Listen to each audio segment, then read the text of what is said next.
When it comes to quitting nicotine and cannabis, you have one goal, and the goal is to do better than your average, not to be perfect, because being perfect has nothing to do with quitting nicotine and cannabis. Now, I see this catastrophic mix-up happen all the time, especially when I'm working with high-performance individuals. They go into quitting cannabis or nicotine or drinking alcohol, and they say, okay, I want to quit smoking weed and I want to quit drinking alcohol, and I'm going to fix my nutrition. I'm going to work out every day. I'm going to fix the relationship with my wife. I'm going to close another $200,000 in deals this month, whatever.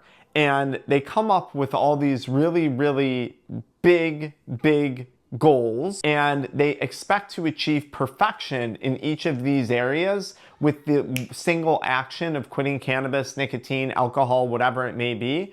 And often that doesn't happen overnight. And what this leads to in many cases is the mentality of, I can't do anything right, so F it. I prefer life with cannabis, with nicotine, with alcohol, with pornography, aka what we refer to in traditional recovery language as a relapse. Now, I tell people on my channel all the time, there's no such thing as a relapse. There's either a conscious decision to return to substance use, or there's a conscious decision to not consume those substances. You do not just spontaneously relapse.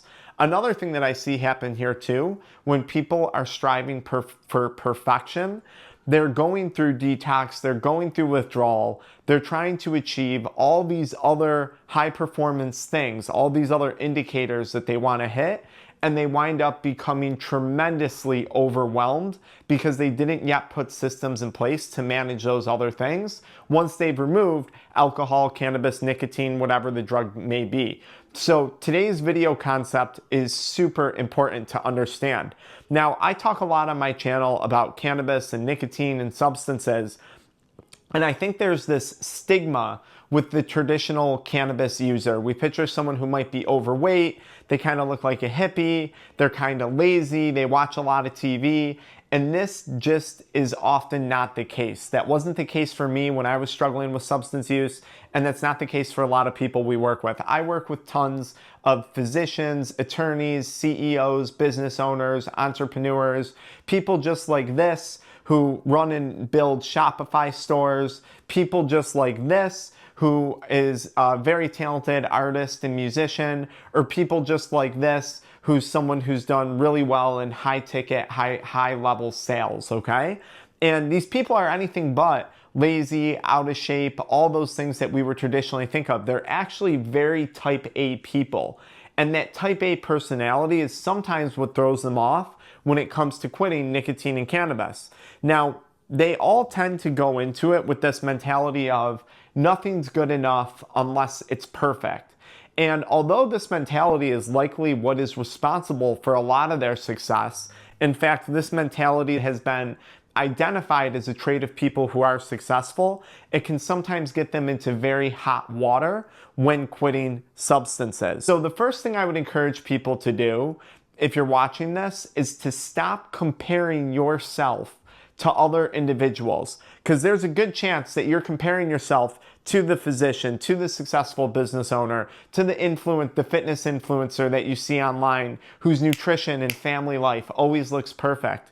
And the reality is you're comparing yourself to someone else's false reality. You're not getting to see the behind the scenes. You're only seeing what they want to show you. So what you're viewing as success, what you're viewing as perfection, is only maybe a small glimpse of that person's life in all actuality.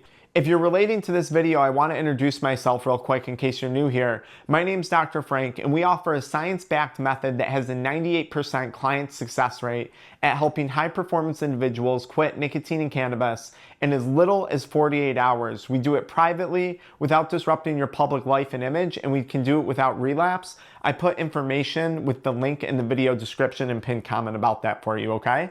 So how you can break away from this trap that often throws people off is start to think of your life like a stock. Okay, typically when we're assessing stocks that are traded on the stock market, we're assessing them quarterly. We're not assessing them on a day-to-day basis. And in many cases, we're looking at stocks over the course of years of performance, not over a few days, right?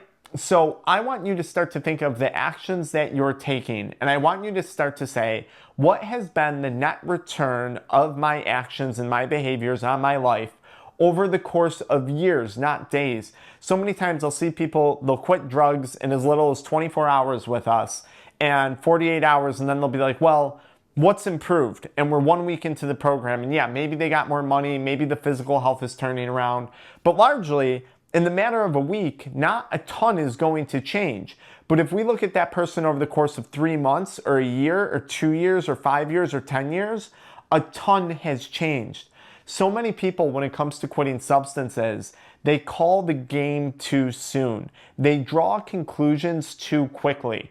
You wouldn't want to look at a stock like Amazon and say only over the course of a 5-day period to determine whether or not it's been successful. You would look over that or 10, 20, 30-year period to see the type of returns that you're getting.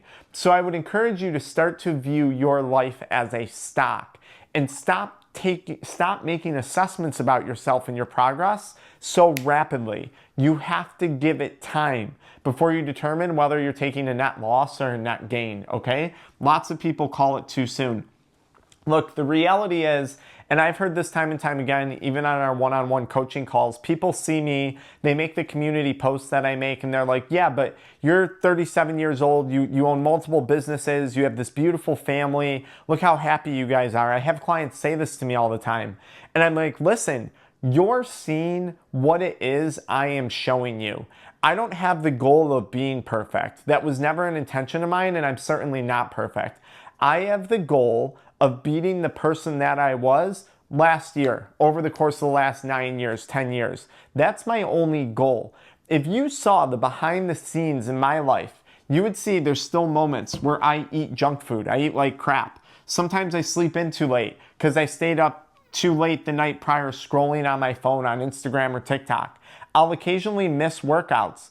50% of the time, my perfect routine is absolutely disrupted. Now, maybe that's because a business issue comes up. Maybe it's because I have a 2-year-old at home and a pregnant wife, and that can disrupt things, no doubt. Maybe sometimes I overspend. I'm a mouth breather. When I fall asleep taking a nap on the couch sometimes, which I do from time to time, I fall asleep with my mouth open. Sometimes I go to bed at night and I'm just so exhausted, there's dirty dishes in the sink when I wake up in the morning. You guys aren't seeing the full picture because it would be impossible for me to document every aspect of my life 24/7. And I want to remind you, you're not seeing the full picture from anyone. So you have to be careful what it is you're comparing yourself to. I quit using substances 9+ years ago, okay? Has my life improved? Yes. It has significantly improved. My relationships, my finances, my business performance, my sleep quality, my mental clarity, my physical health, and my mental health have all dramatically improved. But if you had asked me on day 3 that I was quitting cannabis and nicotine if I had improved anything, no, arguably on day 3 I might have felt slightly worse because I was in the peak of my detox and withdrawals. Again, this goes back to the concept of I have to look at my life over the course of a year, because here's the reality. I was doing all of these things 9 years ago as well. I was still scrolling too much. I was still sleeping in. I was still eating crappy. Now I do those things less frequently than I used to do them. But not only was I doing all of those things, but I was also stoned. I was also smoking. I was vapes, cigarettes, chewing tobacco, out binge drinking on the weekends, right? Watching adult media content. I was still doing all of these crappy things and consuming cannabis and consuming drugs. So am I doing significantly better over the course of 9 years? Undeniably. It's undeniable that I'm doing better. I know that, it's without a doubt, but it still doesn't mean that I'm perfect. I strive to do better than I did, not even yesterday, than I did a year ago, 2 years ago, 5 years ago. That's always been the goal, right? It was just this year that I really started to lock in on the fitness and the nutrition side of things. That's like 9 years later from quitting substances because I had so many other things that I wanted to work on and improve prior.